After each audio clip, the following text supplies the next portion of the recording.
you have fun. You will meet the flyers, the tumblers, the fortune tellers, the daredevils, and the magicians.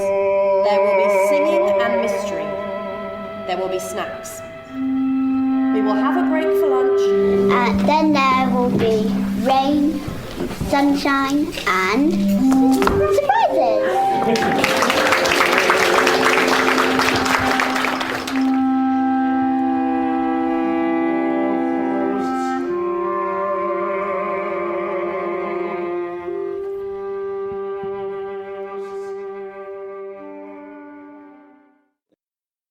So my name is Greg Sinclair. I'm a white man in my early 40s.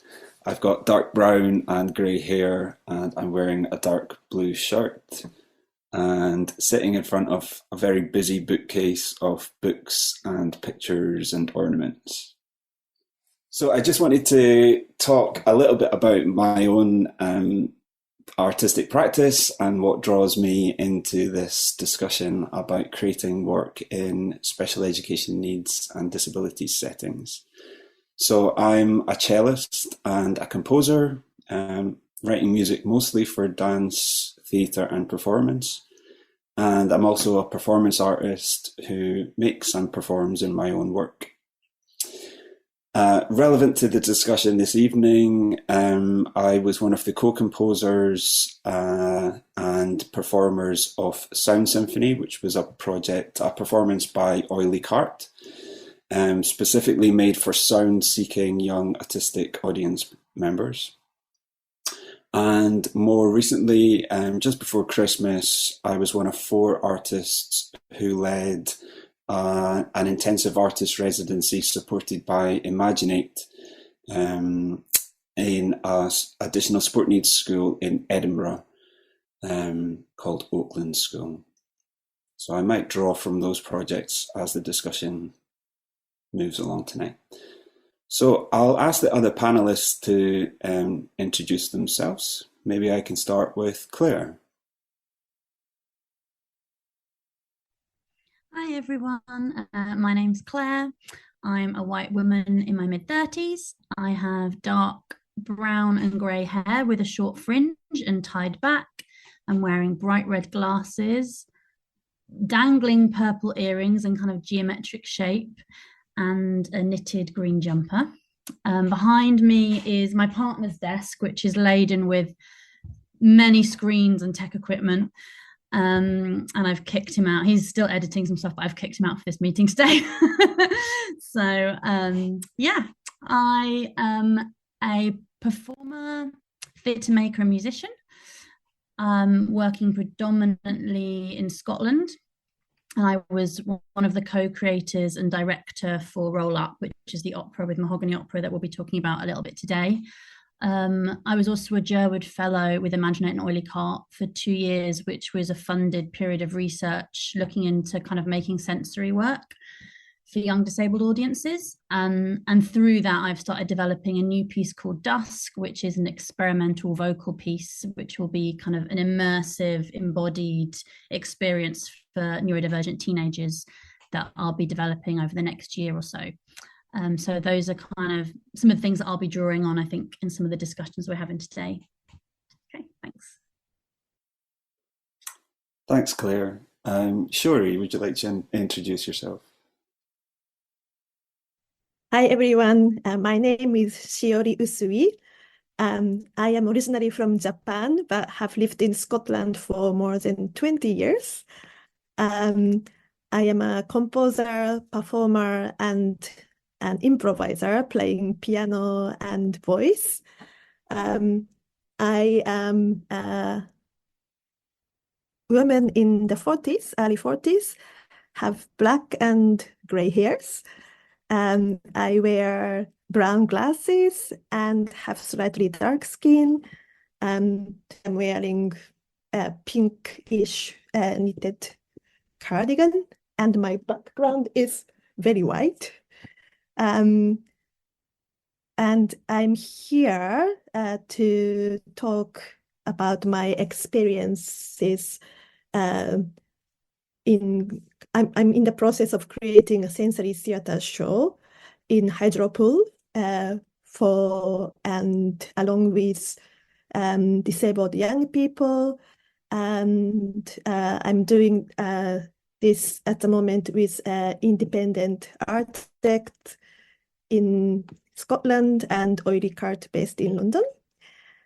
And I have also composed music along with Gleg in Sound Symphony and performed together. And I have participated the very first R&D of Dusk by Clair. And I also know Jack, one of the panelists from working with Birmingham Contemporary Music Group long time ago. So I'm very happy to be here. Thank you. Great, thanks, Shiori. Jack. Good evening, everybody. Hi, my name's Jack McNeil. I am a white male in their late 30s. I've got a beard with sort of badgery white flecks in the bottom of it. I'm wearing these I like to think they're badgery white rather than just sort of old man grey. I'm wearing a grey woolly jumper, and I'm in quite a messy room behind me full of books and music and microphones, and this is the small room in my house where I do a lot of work.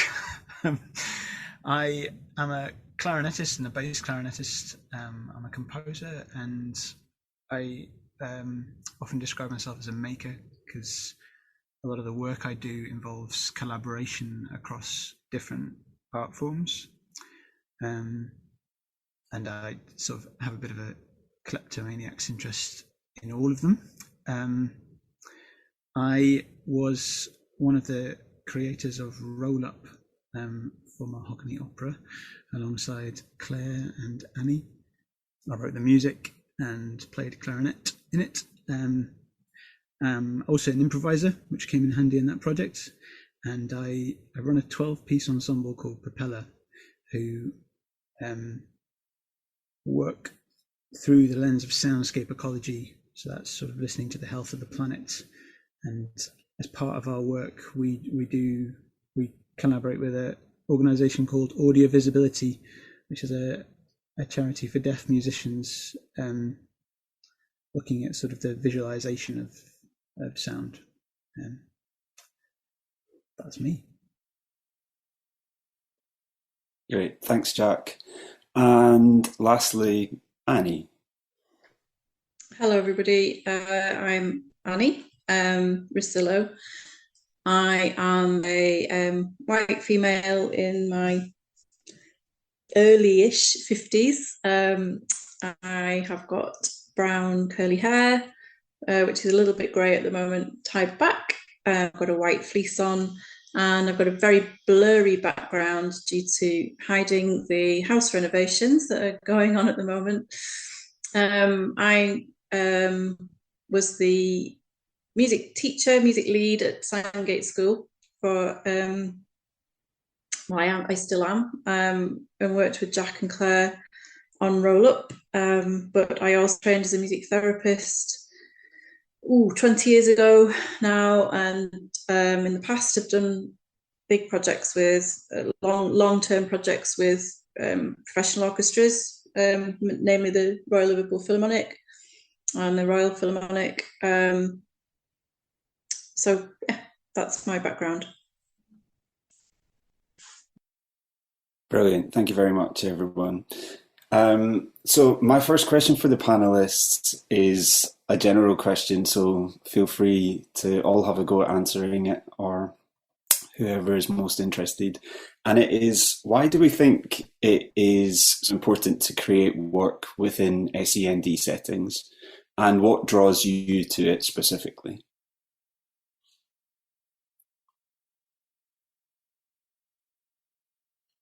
I can ask one of you specifically if you want. Claire, do you want to have a go at that?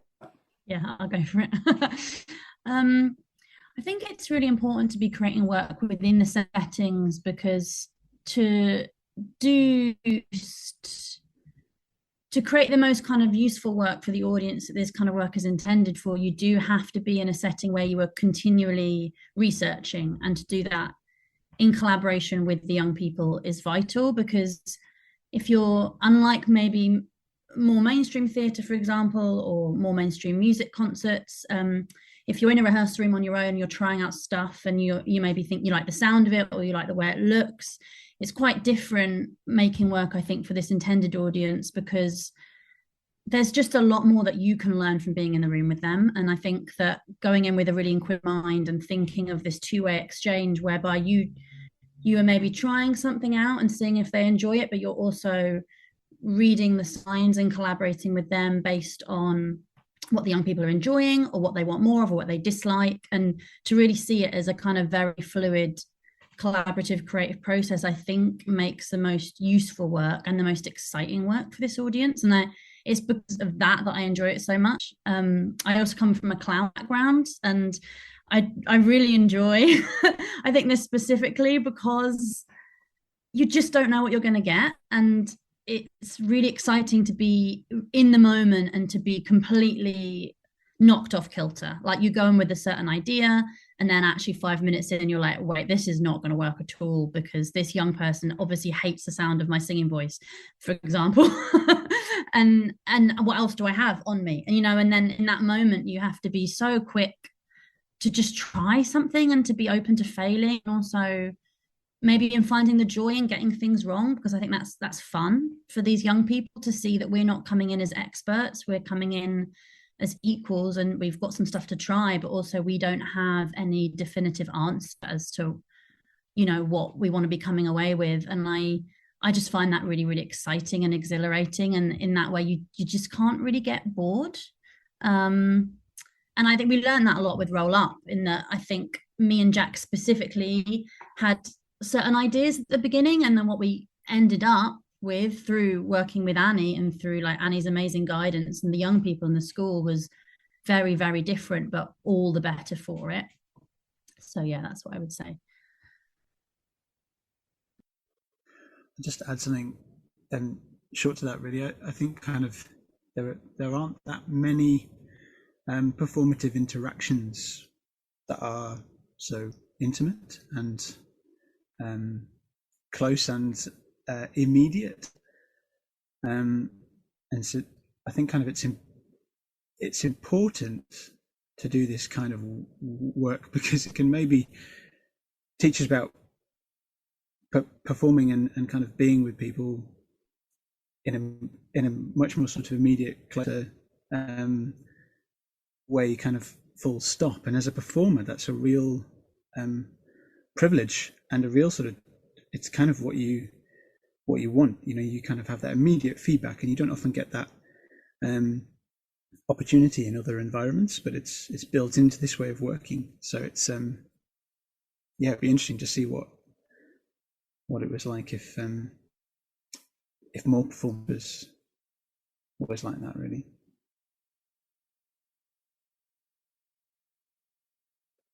Yeah, Shiori, do you want to have a go at answering that? And then we'll come to you next, Danny. Yeah, so yeah, I completely agree. One of the reasons why I got into the sensory theater show so much is this very intimate interaction with the audience first, but also it takes away any preconceptions that I have had in the past and really question that. I often felt that as a performer in sound symphony, because sometimes reactions from audience members are not very clear. And as a performer, I was sometimes not sure about how to react to that. But of course,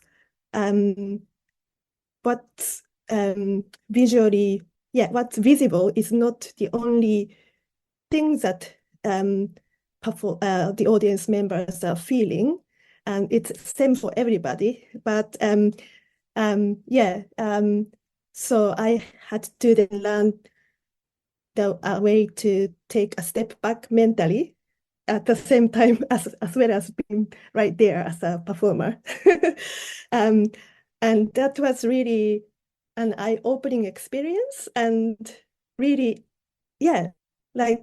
took away some of my preconception as a performer of wanting to get very immediate feedback from audience members. But so not judging the reactions straight away, it's also important. So it's, for me, it's really, as an artist, it puts things I experience with the disabled young people through the performance, puts me things into questions, and it is really lively experience. And I think it makes me grow, I think, as an artist.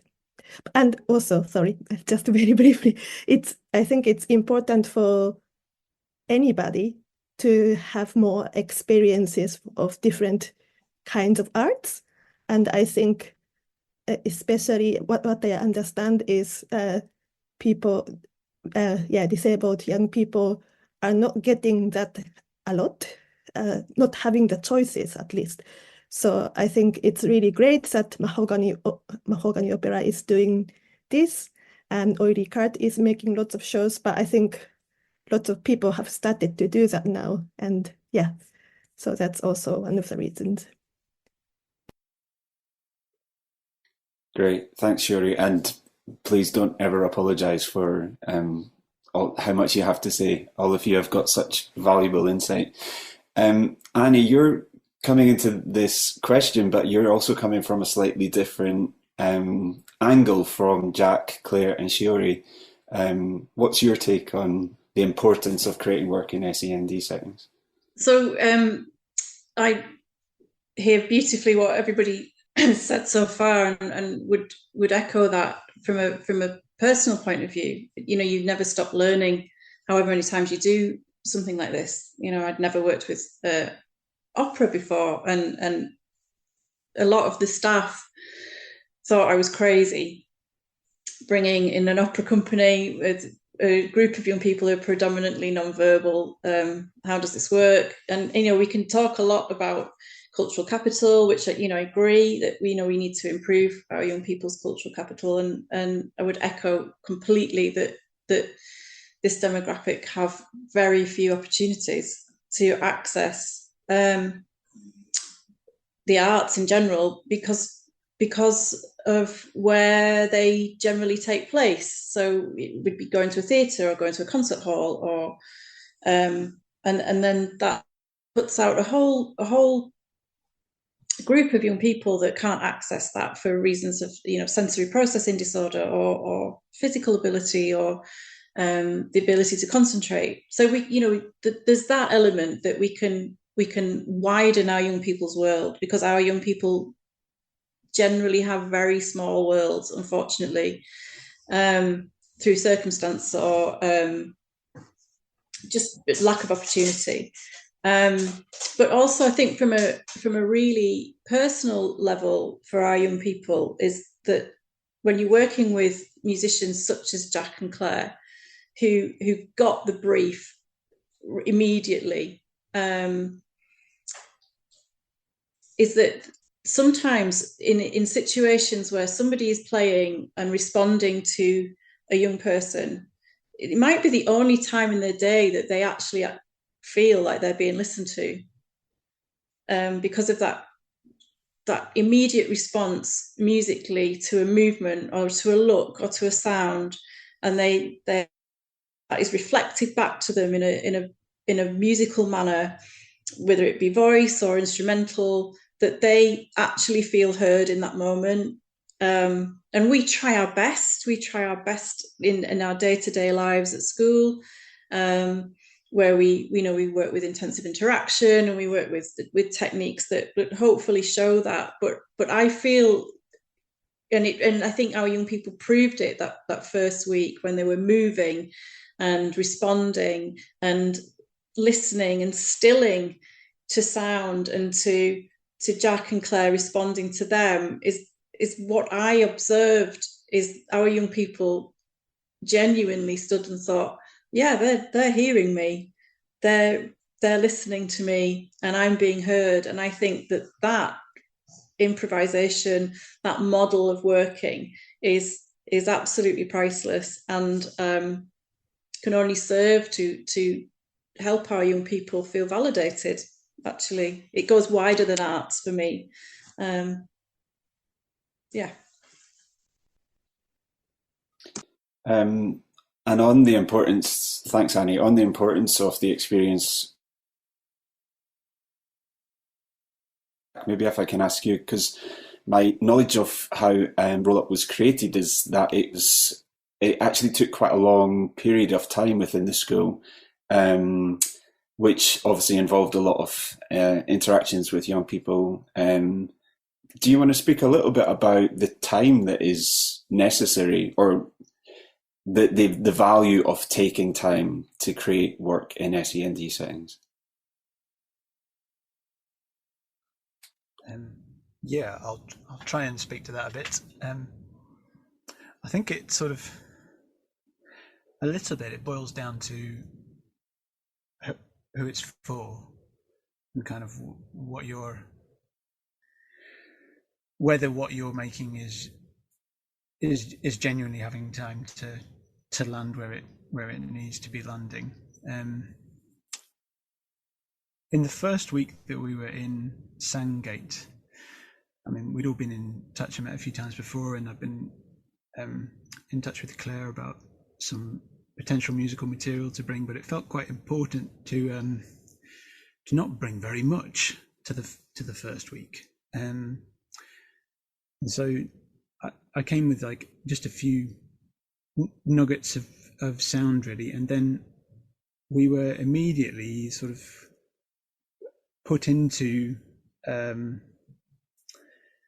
Annie very sort of carefully structured our week in such that kind of we were working initially in the school with a group of non-verbal children. So it was kind of, and a parent kind of put it really beautifully towards the end of the project. They said, kind of it's starting from a place where everybody can contribute and understand and feel, as Annie said, heard and listened to. So we were starting from a completely non-verbal place, and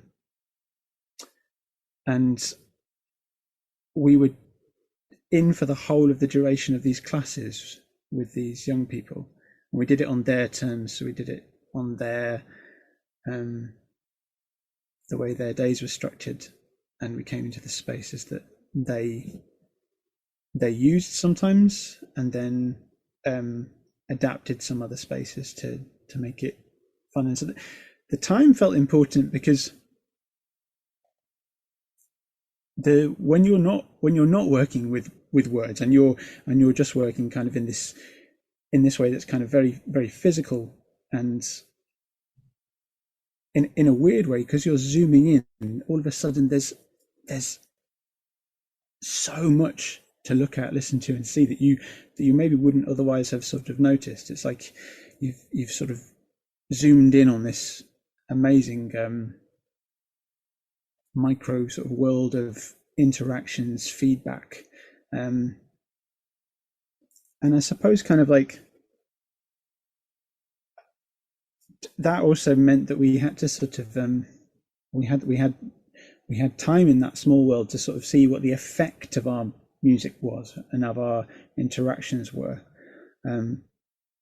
at those particular times in those young people's days, but also over the duration of a whole lesson. So you find kind of it gave us time to work out and kind of where people's thresholds were, because we were new people as well, and the sound was new in the room, and we needed time to explore whether sounds were too big or too small, too far away, too fast, too slow.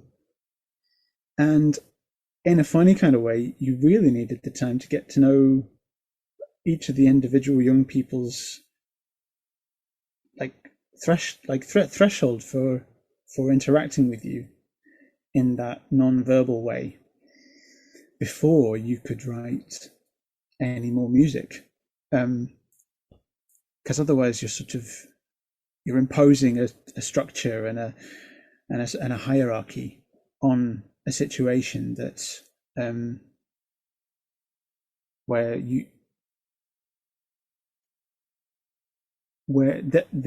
I suppose it offers an opportunity to kind of rewrite that structure, rewrite that hierarchy, and the time to do that was really good, and we did need that time. So the project took place over a whole year. We were in for a number of weeks, and in between the project didn't sort of stop, but it was obvious sometimes when we went in after like a month or two that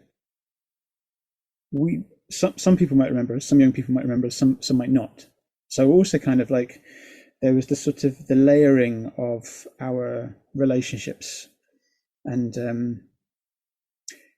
gaining trust with the staff, which Annie helped massively with. But very hard to have done a project like this without having the whole school on board, to be honest. And I think kind of it takes time to kind of to gain that trust as well, as needing time to know what music to write and what not to write. And that doesn't mean just, and Annie was interestingly clear about this, it doesn't just mean about constantly keeping things within people's comfort band. It's not so much about that, but it's about knowing kind of, it's about being able to spot when you've gone too far in those kind of interactions. And that was another joy of making this process, and it's another joy of like making an audience over a duration, and still finding those spaces to surprise and play. Yeah. So sorry, that's a very rambly answer. There's lots to talk about in that question, but that's a start, maybe. No, that was really beautifully put. Thank you, Jack. I've got so many questions that I want to ask, and I'm already checking the time. Shiori, I did want to ask you, because your project in the hydro pool, one of the really interesting things that I'm intrigued about that project is the fact that it has this very specific location. Do you want to talk a little bit about why you chose that location, and what have been some of the joys, but also maybe perhaps are there any complications with creating work in a pool? Yeah. So if I'm very honest, I was inspired by another hydro pool show by Oily Cart to begin with. And I was thinking, oh wow, that's really cool. And there are a lot of things you can do with water and hydro pool. And then I came across with someone, I think it might have been Tim Webb,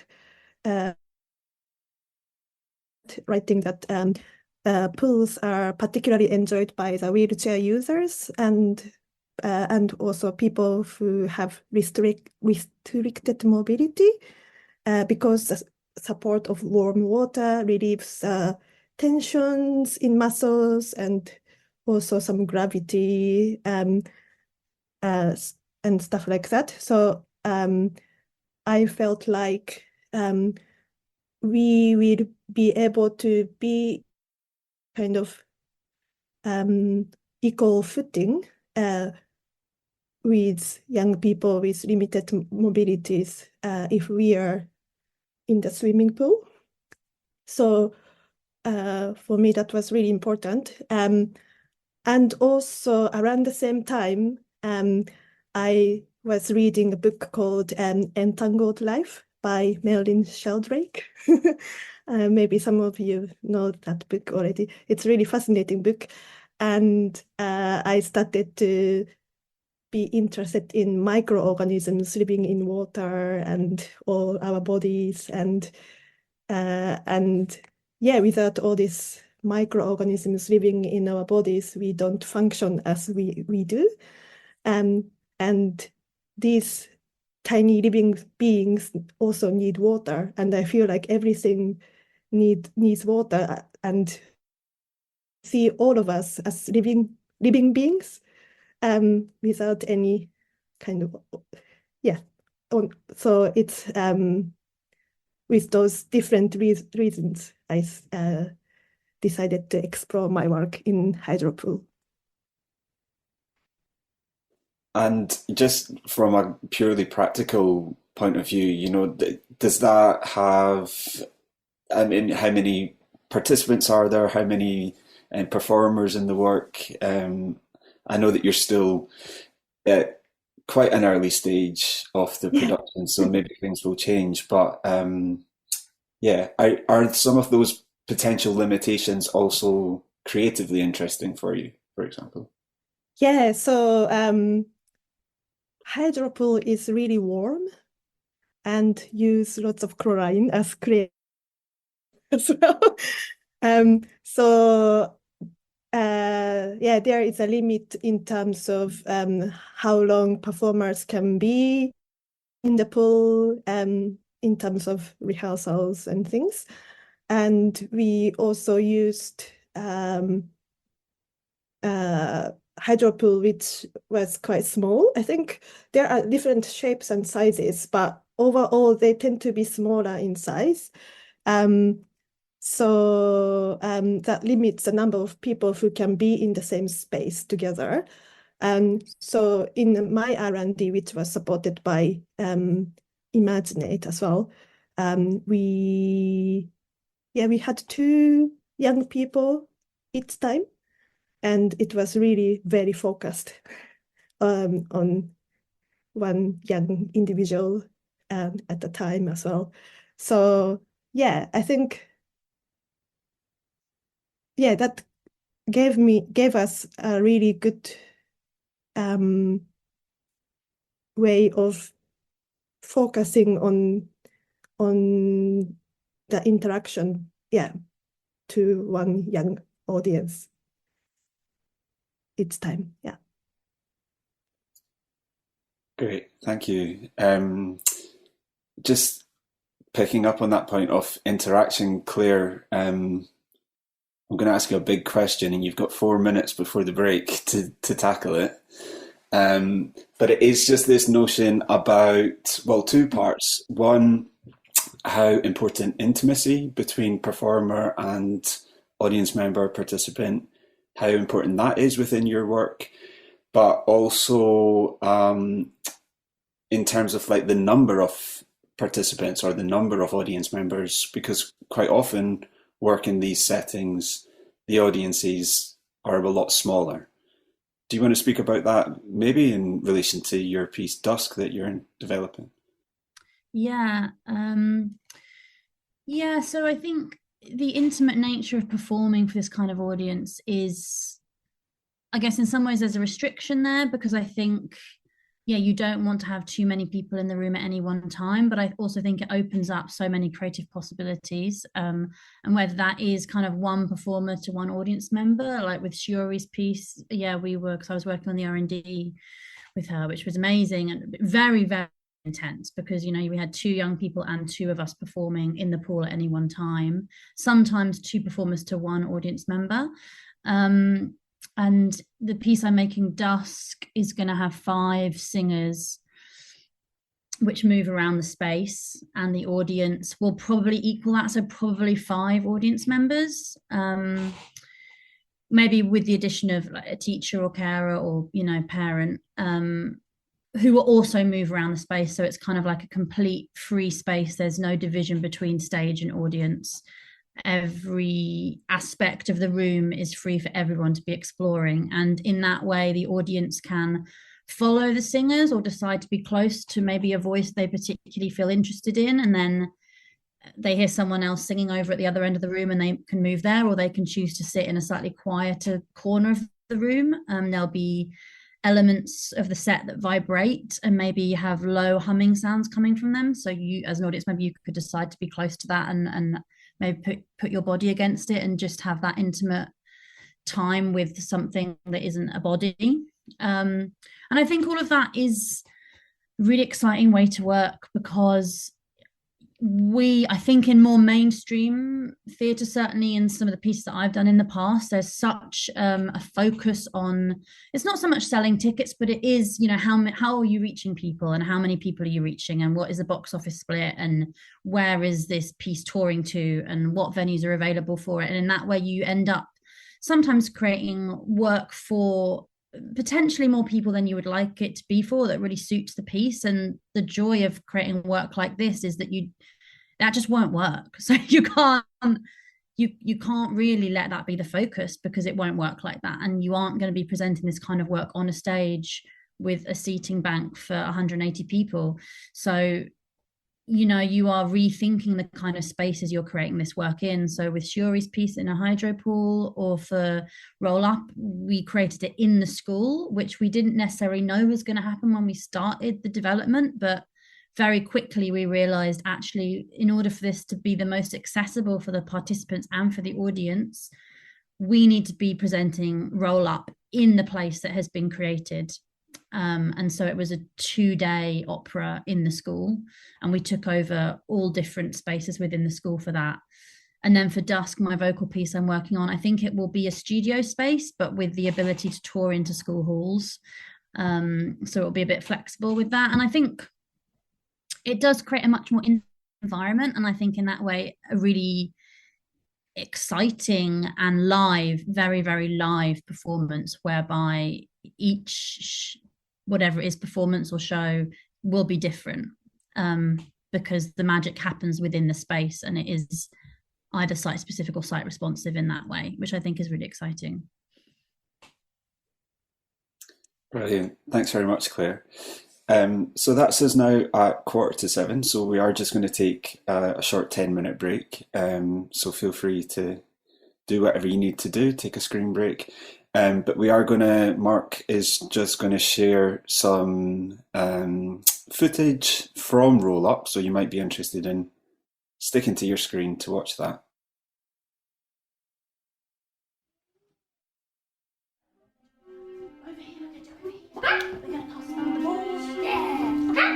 The Doom Dome! The Doom Dome is where the dead play. These are the risk takers, the thrill seekers, the faster, faster, faster, more, louder, louder, louder, adventure chasers. As the magicians cast their spell, the Doom Dome rises from the sand. Up and up it winds. Cars spinning round at 100 miles an hour. Motorbikes leaping into the sky. Drums crashing and flames flashing.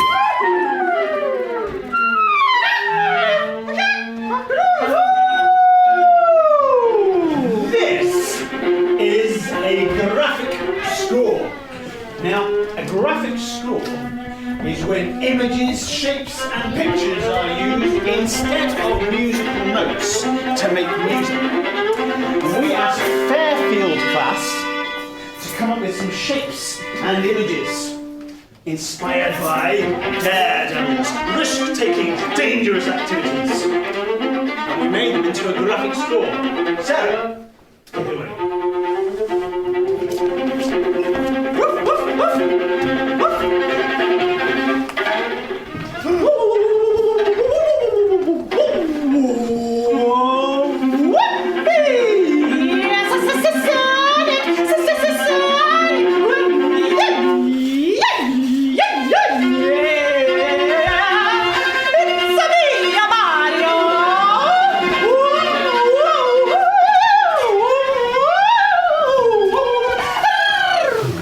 Opera, I thought, opera to me is like music for posh people in Italian or German.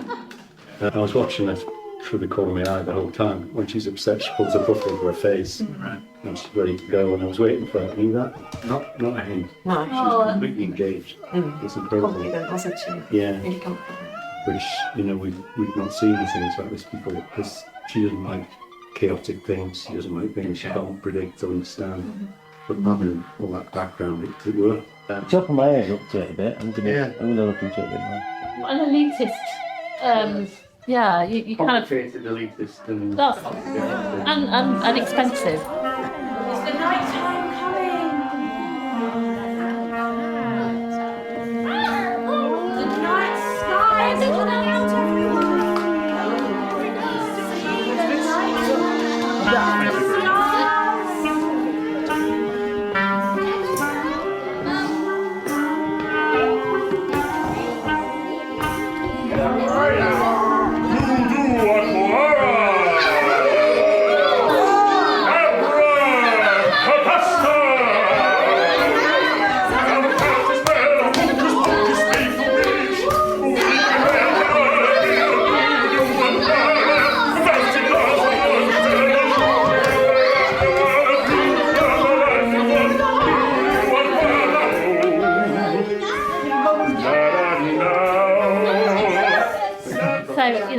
So that's why it's legal, because it's so expensive that only people with lots of money can can afford to go to the opera.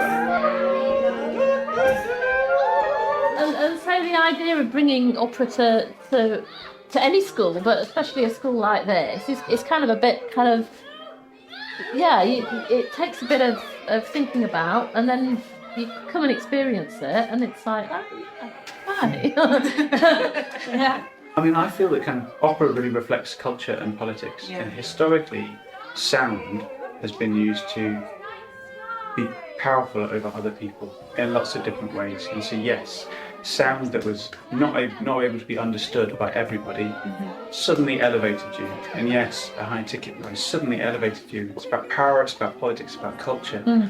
The more that we can democratize it, and the more that we can start to change that culture, then the more it just becomes opera, and it becomes this thing that can take any shape. It can be like water, it can fill the spaces for all the people that need it.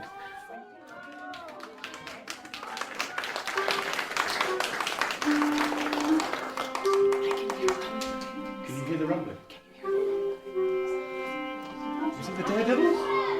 Is it the daredevils? Are they coming? Where are they?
The thing that was really really compelled me to come was the whole thing, the concept, just sort of the assumption that actually working in this way is what everyone else should learn from, because this is the way it should go.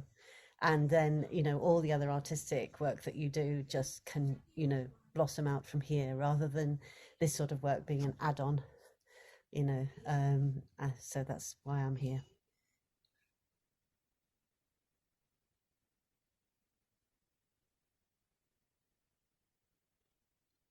That's a really lovely point. Thanks for sharing that, Julie. When we were preparing for the discussion, we had a meeting yesterday, and a similar point came up about the fact, how much all of our practices can learn from the work that we do within these settings, and that actually it shouldn't be an afterthought. Actually, if we place accessibility, if we place the adventurousness and the ability to be constantly thinking on your feet as a performer, all of these things, if you place those at the front, in my experience, and as Jack, Clair, and Shiori have mentioned as well, like that undoubtedly makes us stronger artists. Shiori, I don't know if you remember one of the performances of Sound Symphony, the very first tour that we did.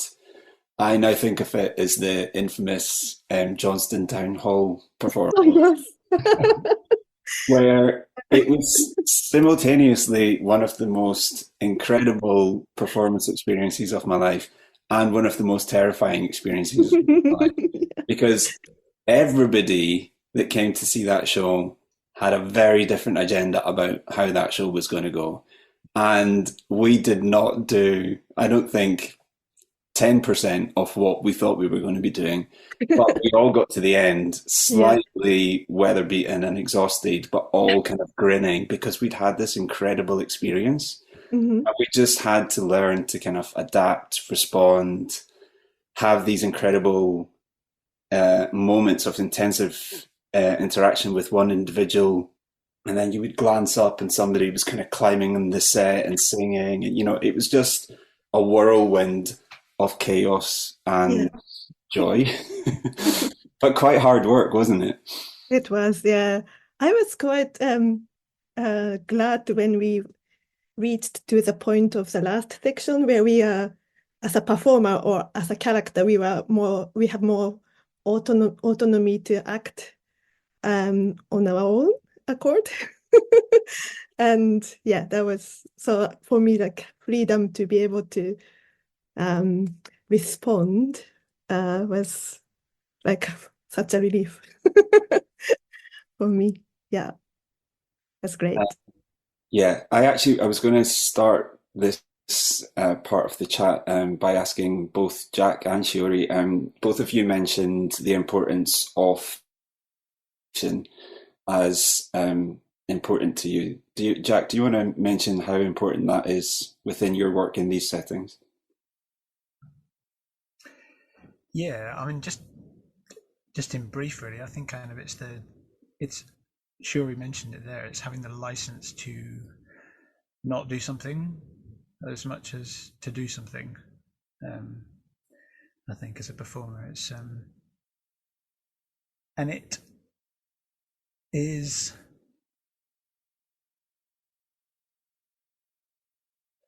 asking you to like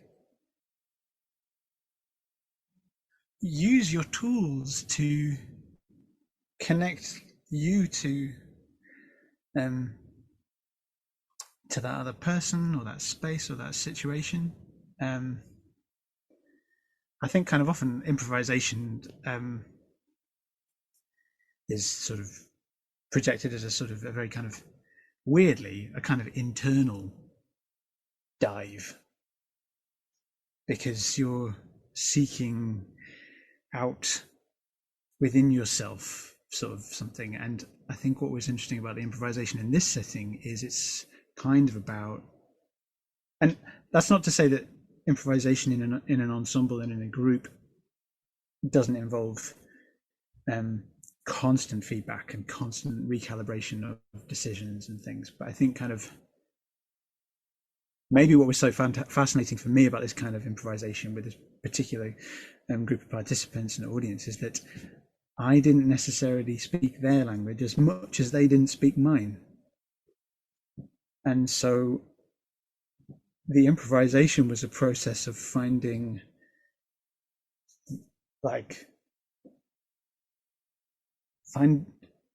using our tools to speak kind of outside of, I'm not articulating myself very well. I should probably stop there, but I think that's kind of the nugget of it in there somewhere. Thank you. I can see your hand up, Annie. But Shiori, did you want to just quickly address that point about improvisation, and then I'll head over to Annie.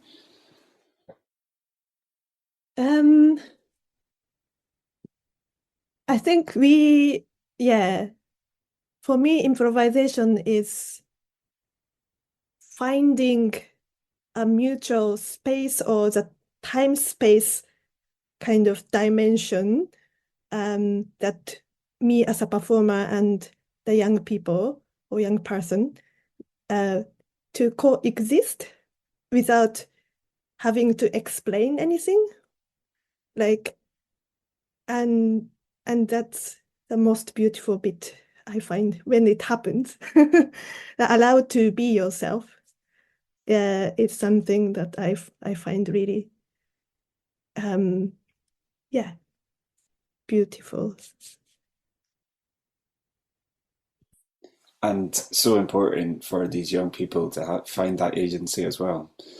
Annie, what was your thoughts? I was just thinking, I mean, I echo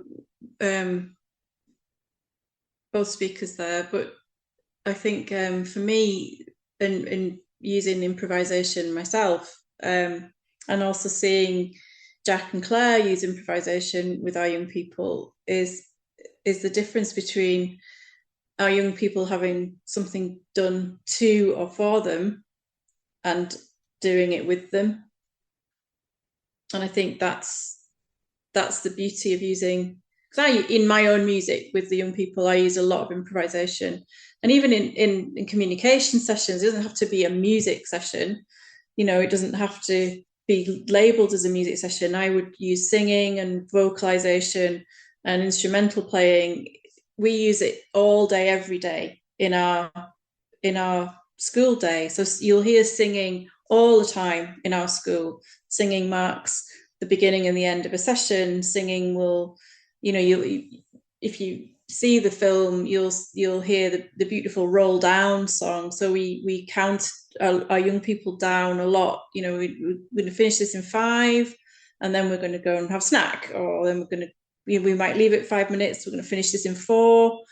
And in any transition from one activity to another, we'll have a long countdown. And as a musician myself, or with the classes that I work with, I inevitably use song in that. And when I do play, I use a lot of improvisation. And for me, it is about meeting the young person where they are, just as Shiori said there. It's a leveling. And our young people have so much done to them. You know, this is what you're going to wear today. This is where you're going to go now. This is, you know, they have such limited availability for choice in their life that actually how they respond to improvisation and how we respond to them is giving them huge choice in their life. And that was a big theme. I think Jack and Claire, we talked about right at the beginning that choice had to be a massive part of how we compose the opera with the young people.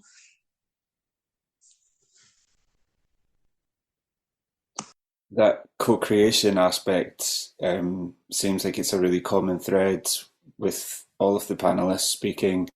And obviously in the break there, we saw a little bit of a glimpse of Roll Up.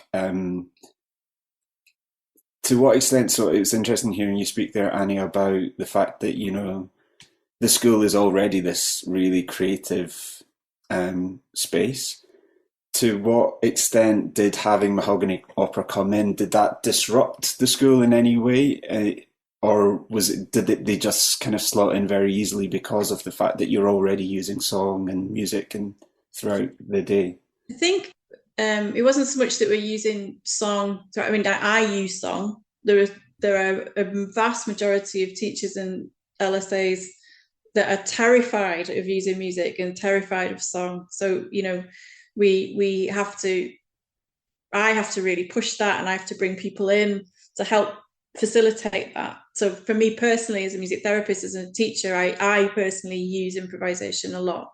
So this was vastly new to our school, and we don't have a lot of opportunity to have visiting companies in. So this was something that was a, you know, a real treat and a real joy, privilege to have.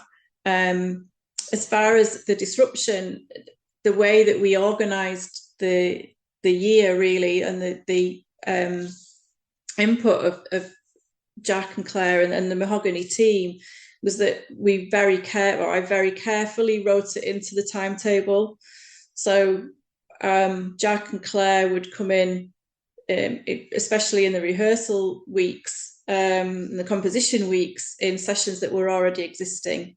So we didn't create a session for, we're going to do this now, this is a special session. Jack and Claire had to buckle in and buckle up a lot of the time with what was going on in the timetable at the time. So the group that you saw, the Daredevils in their like costumes and everything, that was part of a vestibular session that was extended. So those young people were doing that anyway. That was something that we developed over the year, and that Jack and Claire came in and created with the young people.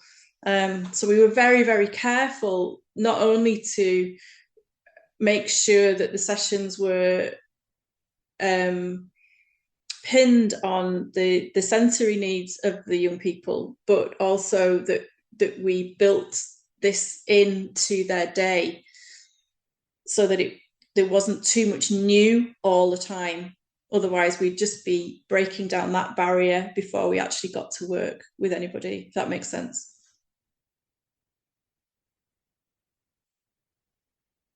Yeah, it does. Thank you for sharing, Annie. Claire, one of the conversations which is going on in the chat is, I think it maybe started from something that you were speaking about, which was just the fact that so much of this work does have, it's created for smaller audiences, and that programmers are maybe slightly scared of things that are for smaller audiences for obviously financial reasons. I guess there may be people here that are practitioners that haven't made work in this setting. Like, what would you say are like the big selling points? Because, you know, there are realistic things to do with time that we've spoken about, size of audience and stuff. But for you, what are you particularly drawn to about it? I mean, I think, like we were saying earlier about what we learned from working in these settings, I think can and should be applied to work for other audience demographics as well. I think there's a lot to learn from it. And I think one of the key things is to think a little bit outside the box of where this kind of work can tour to. I have a company called Snap Elastic, and we, I think, are starting to move a lot more into making work in space that can be presented in spaces that aren't traditional theatre spaces. And that is partly due to the kind of how exciting that is for us, but I think it's also partly due to the lack of places to tour to as well, actually. In Scotland, certainly there are less venues that are open to receiving work. The opportunities to get a fee to present your work there is much less now than it was like 10 years ago.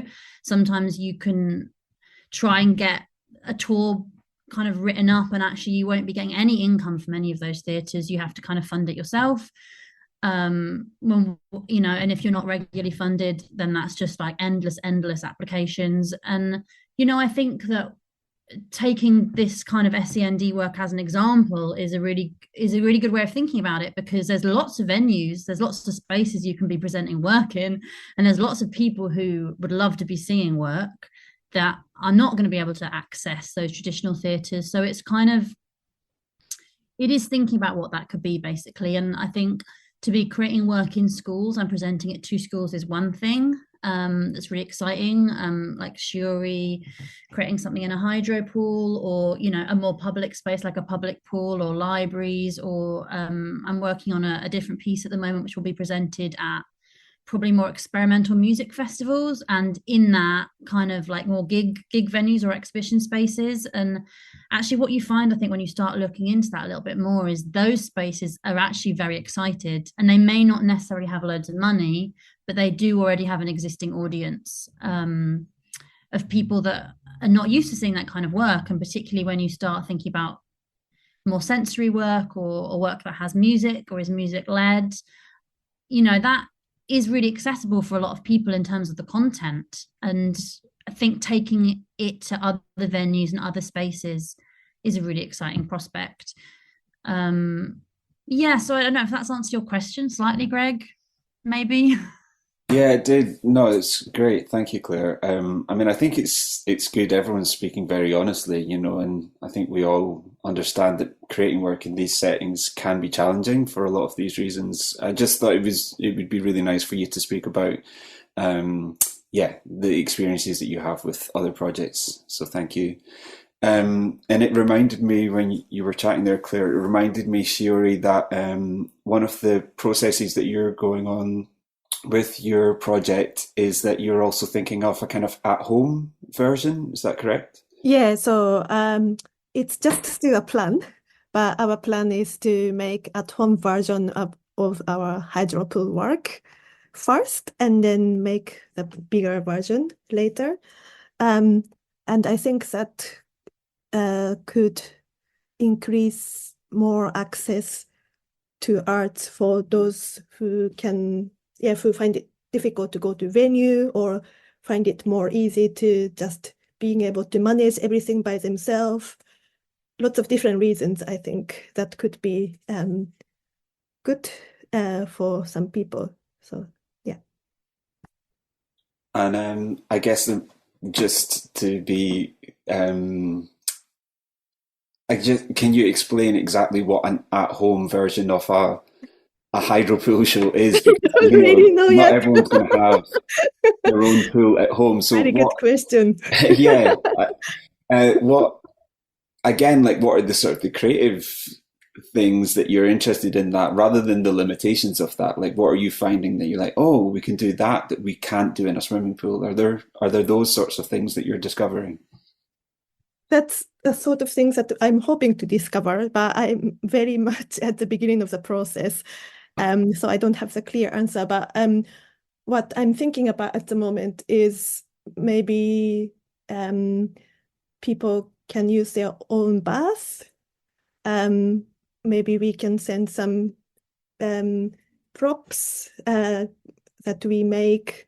Maybe they can keep some of them at home, or maybe they can just they have to return after experiencing it for a certain amount of time, because that's more like if you go to see a show at the theater, you can keep the experience inside you, but you cannot really keep the props at the shows.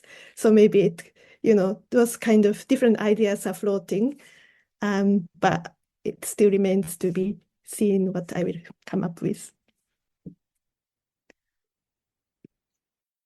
Fury.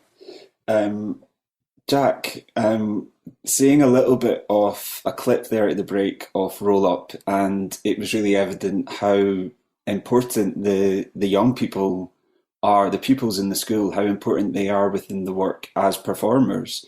Do you want to speak a little bit about that kind of like malleability of when does a participant become an audience member, or when does an audience member become a performer, etc.?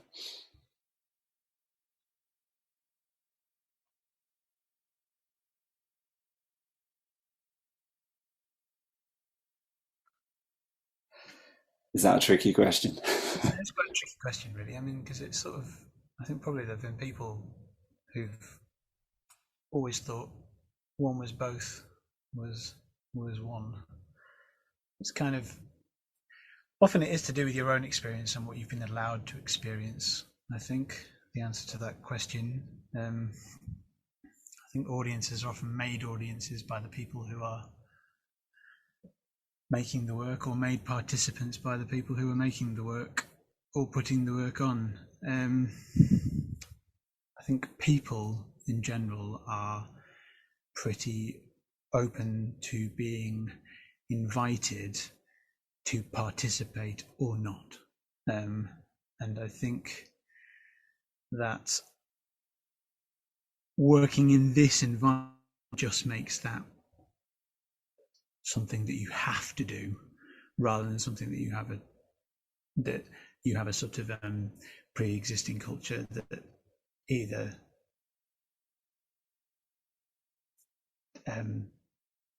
engages with that as an idea or doesn't. I mean, I think for me it was integral to this. I mean, like, a lot of the opera was playing what was happening all the time. I mean, I thought I'd just share a couple of sketches from my workbook. You know, this is the opera as a constellation, and I don't know whether you can see, but a lot of the material fits into the same spaces. And this is another image that maybe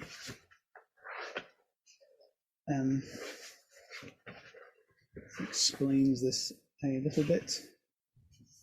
This is me trying to get my head around the sort of the way some of these interactions might work, but like how something kind of has a ripple effect out into different things that happen into a room, and that there might be an order and a structure, but then there might be a way of escaping depending on whether or not a young person escapes and things like that. But in order for that kind of structure to work, there had to be a sort of limited amount of material, and so the snappy opera idea of boiling down a whole opera into 10 whatever minutes of music is actually really great for working in that way, because then when you blow that up to happen over 2 days, but you resist the temptation to necessarily just create 2 days worth of material, but you work with kind of what's in the room, and you make sure that kind of what you have created is both as like permeable and strong enough to hold a space. So I think that was what was quite interesting for me to sort of try and work out in terms of what to write. I had to write stuff that didn't just sound like noodling or like, kind of, and so that kind of everyone felt comfortable that we were all in something that we could recognize, and yet it had to be like full of spaces, and so that was quite a nice way to think about music as just being really kind of what would be the word, like I don't know, goes a long way kind of thing. And so yeah, in terms of sort of audience and performer, I think I've strayed away a bit from that question, but I think kind of that what I said about it not necessarily being the audience or the performer's decision is what I believe. And Freddie kind of had some interesting kind of ideas about this, I think. And Jilly's also, Jilly Jarman there from Blue Jam Arts, I think she mentioned that perhaps work should grow out from this space rather than this thing be something that is bolted on from the side, this way of working. And I think kind of that relationship, that blurring of a line in a non-Arts Council box ticky, let's create kind of a way, is actually a really great tool for meaningful artistic interactions. But the choice to participate or not has to remain, I think, because sometimes I want to participate and sometimes I just want to experience and be, and I think kind of allowing for that. Perhaps Freddie could elaborate on kind of on what the journey he's going on in terms of that, because I know that that's something that's got under his skin as well. Yeah, thanks, Jack, for throwing the hard question to me. And the way I'm thinking about it as you're talking is that, in a very conventional way, it's very binary, isn't it? Like a load of people are defined as the audience and a load of people are defined as the performance. And of course, there are all these incredibly subtle relationships between everyone. And what happened and what happens within this setting, as far as I can see, is that it becomes more like a prism, and it becomes like this kind of this constant shifting, and everyone is shifting between being an audience, a pure audience observer, a participant, a performer, and then there, you could break those three things down into lots of different sort of subcategories as well, and you're just constantly shifting, and the most magical thing is when this shifting is constantly happening. And I loved what Claire said earlier about how live the environment is within this kind of context. And I think that's what comes from everyone at any moment being able to choose. Am I going to participate at this moment? Am I not? Am I, what am I going to do? And maybe I don't know what I'm going to do because I don't know what the person next to me is about to do either. So like there's just this incredible kind of constant reflecting of light throughout all of our kind of our mirrored bodies or souls or whatever it is. It's just this kind of thing that becomes very, very exciting. I think that's really pertinent because I'm really aware that we're in a period in culture where we're kind of putting how audiences behave under the microscope again. There's lots of discussions about what is acceptable etiquette for audience members. And I think some things we probably agree that, don't drunkenly catcall the audience, performers, as we're hearing horror stories about. But there's also really interesting things that I have learned about being a performer and a creator within these kind of neurodiverse SEND settings. And that is, just as Jack and Freddie were both mentioning there, that incredible liveness and the fact that each individual has that ability to kind of like dictate, this is what I need, this is how I need to experience this art, and we need to have an environment that allows for everybody to experience it in that way. And that for me has been like a real kind of learning point about, again, it's that starting point thing, Jilly, isn't it? It's that, like starting from there doesn't therefore mean that you then get annoyed if somebody is moving around the space. If you already are creating, knowing that that is probably going to happen, you don't have to be annoyed if that feels disruptive. It won't feel disruptive. It'll feel welcome and exciting. I'm looking at the clock and it's 25 past. And people have been putting some comments in the chat, but I just want to remind you that if anybody wants to put their hand up or maybe ask any of the panelists a direct question, it could even just be a reflection or a thought that you've had. I think Annie had her hand up, but she's a bit dark. Sorry, Annie. Thanks, Freddie. Sorry, no, I just wanted to reflect that, and I think it was really important that we took that approach, because one of the things that I really wanted for this opera was for that everybody in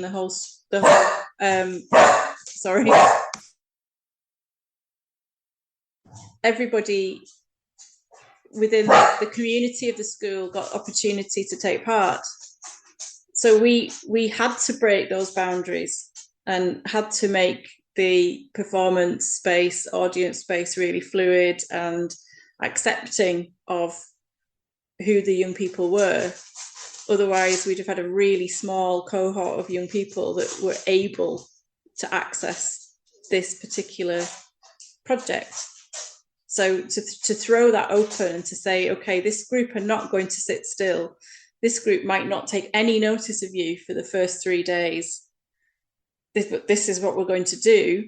And everybody accepting that and meeting everybody where they were enabled us to have the whole school in some way involved. And it was interesting that actually on the performance day, we had a group of about 13 young people that we'd never seen for the whole year before, but had in the background been listening and had maybe chosen to step outside the room for the whole time that Jack and Claire had been working with the students, and on the day of the performance pitched up in full costume to take part in the choir, but that was okay. So I think that element of being open to what an audience or what participant looks like or behaves like is really important in a setting like this, in order to really capture and give everybody the opportunity to take part.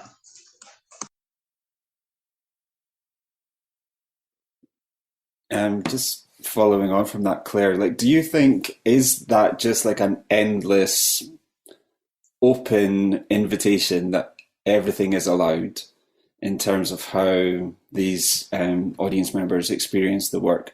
Or are there sometimes limitations that we have to have in place? You know, thinking of Dusk, for example, are there some things that you know that have to be retained for the performance's sake? I think that's a really interesting question, and I think actually remember you saying this, Greg, about with your cello when you're working on Sound Symphony, and about like if you have an instrument that you don't want to be grabbed or that shouldn't be free, you know, that you need to protect certain things, like how do you put that in place? And I think that if you know quite clearly what the limitations are, then it becomes easier to build on that. So for example, for Dusk, we're going to have very sensory costumes that will make almost like have their own musical language. So there'll be probably whole compositions based on the rustle of a costume, how the bodies move and create something in the space that is musical through costume. But we've had some really interesting conversations about bodies and protecting the performers' bodies, because as much as like we want to create sensory costumes to be touched, actually then there's issues of consent and, you know, I guess just respecting personal space and how, you know, and what will happen in the moment. And so, you know, knowing that is something that we might have to deal with, we're already in discussions about having small elements of those costumes that can be given to the individuals to have. So there is a version of the frilled dress that someone is wearing, for example, and it will be a big frilly item that each audience member can have and can touch and rustle and join in with without actually having to touch bodies or feeling like that they are not allowed to be part of it, because obviously the whole piece is going to be created so that hopefully the audience do feel part of it. But, you know, you definitely, I think it's hard because you do want to have certain boundaries and you want to be able to say, there are maybe some things that is a step too far or that you just want to keep an eye on, because in that moment, in order for everyone to be enjoying the space, I guess there has to be some structure or some rules, but at the same time, you want to be free and live in the moment. So yeah, it's a difficult one, Greg, but I think the more you're aware of it, the more you can pre-plan and you can think of all the different things that could happen.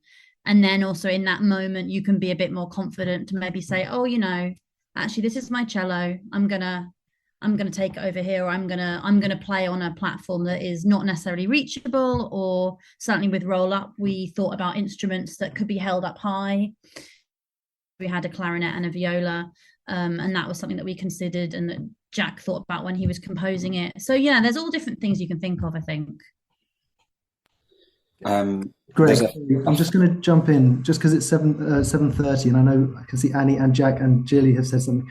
Because it is 7:30, I just wanted to mark the official ending of the Meet Me at Mahogany, just in case anyone wanted to leave and feel like they didn't want to sort of miss out on stuff. But I just wanted to say thank you to everyone for coming. But we will carry on talking like this. But I just felt like I realised that some people might have planned their evenings to leave now. So.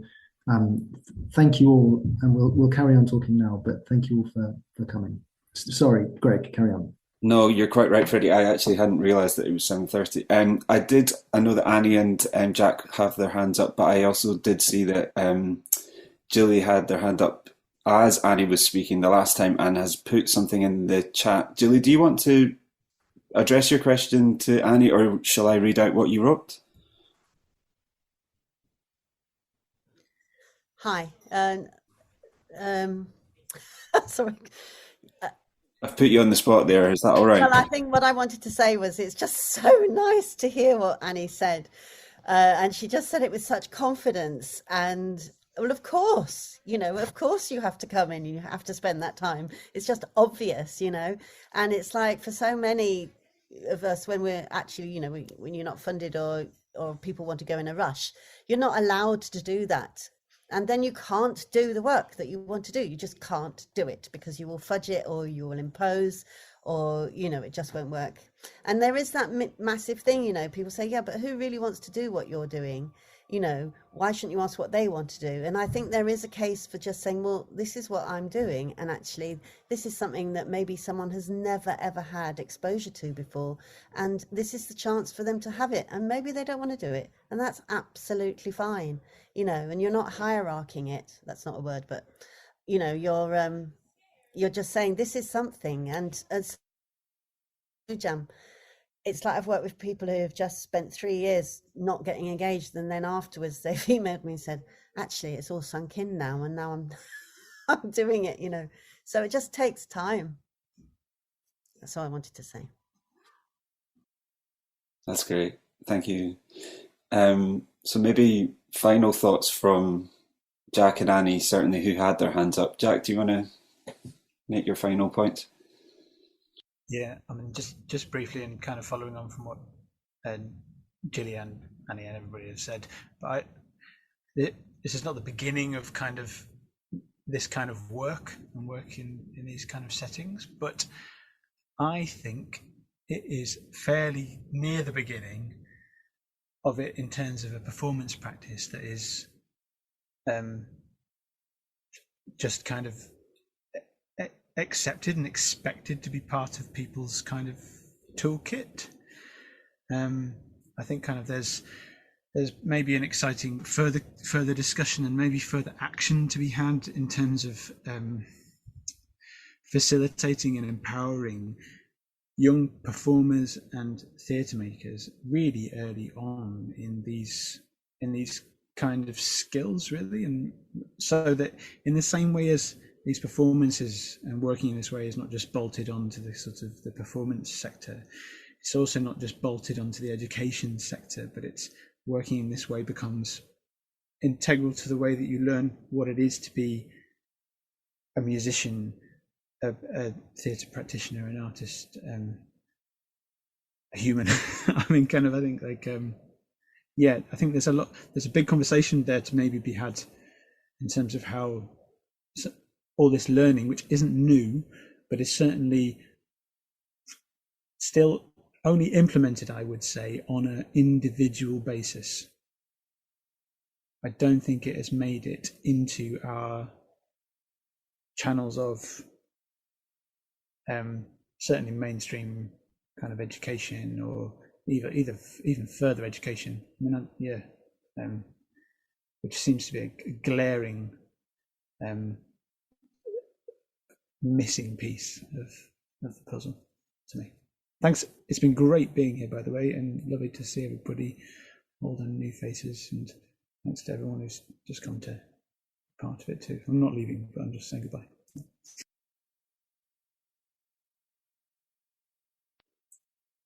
Annie, I don't know if your point has been addressed by others, but did you have anything to add? Yeah, I mean, it has really. For me, the thought that, are there boundaries? Should there be boundaries? And I think that was why the longevity of the project was so important, in that we could build confidence and trust with the young people, and it was important that the work continued once Jack and Claire had left, that we didn't just leave it and then pick it up again one term later. And so the boundaries naturally occurred. So, you know, structures were naturally formed by and with the young people in our repetition of the work, and how they felt safe within that environment and knew what was coming. That's where the creativity happened, because we built it over time. Does that make sense? And so that the structures of performance were built naturally. So it wasn't like, right, you stand there and we're going to do this now and then this happens. Although there was an element of that for the adults, the young people, I think, probably didn't realise that was happening. And because because it had become embedded in the young person's day or week, the performance happened naturally, and everybody could relax and take part and enjoy it. And that's where the longevity of the project was absolutely key, I think.